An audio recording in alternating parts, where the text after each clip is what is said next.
My name's Wyn Stokes. I'm 86 years of age. Obviously, I'm retired. And I used to be in the electrical trade when I was working. And I've now worked for done work for the School of Healthcare for, well, just over 10 years, along with the medical school at university as well. And I originally got involved with it about 2 weeks after I had the valve put in. And the valve put in, I think it was between 4 and 6 weeks after the surgery, or after I came out of hospital. And I had the valve in. About 2 weeks later, I was obviously still learning to speak. I could get words together, but not maybe the sentences that I can today. And I had a phone call from the speech therapist one night asking me would I do her a favour and go and speak to a student speech therapist.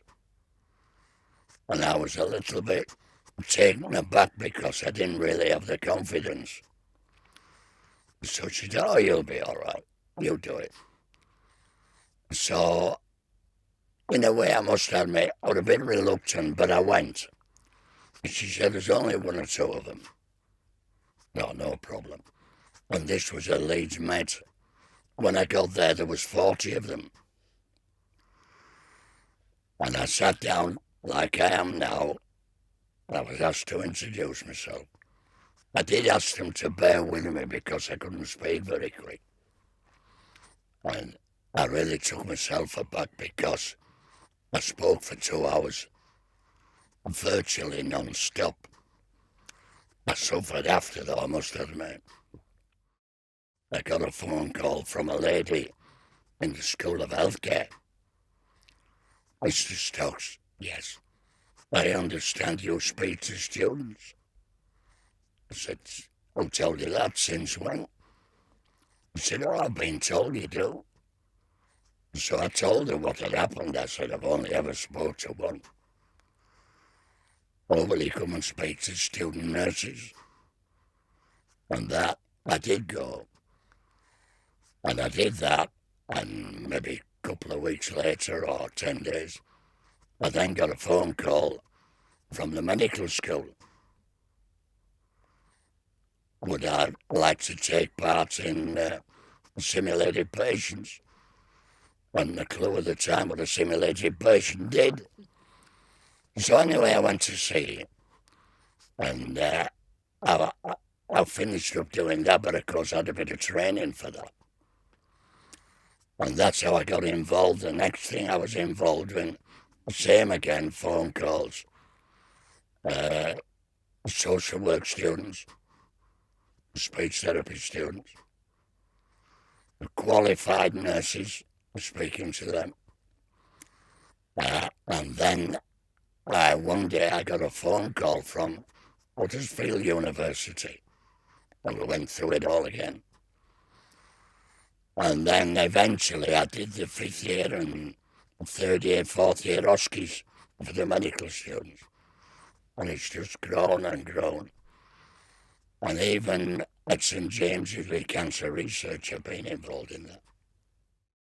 As a patient, or a user, whichever way you want to describe it,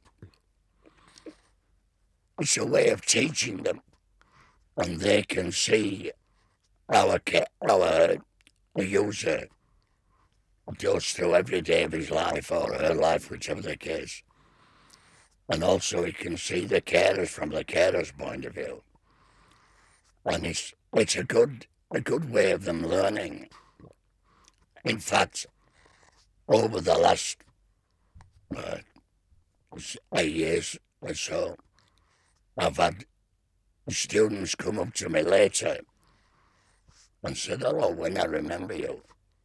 Because we also do the home visits where the medical students come to your house for a couple of hours and talk about what you've had done medically, how you cope with it, how the carer copes with it, etc.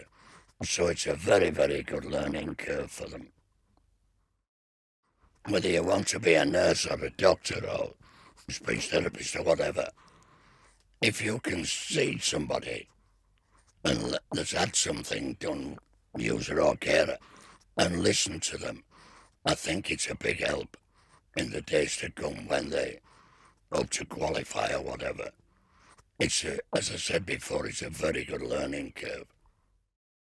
When I was in hospital, and bear in mind my wife used to work in the LGI, social work, I had such good treatment, and they were also very, very good, not just medically, but pleasantly and everything about them.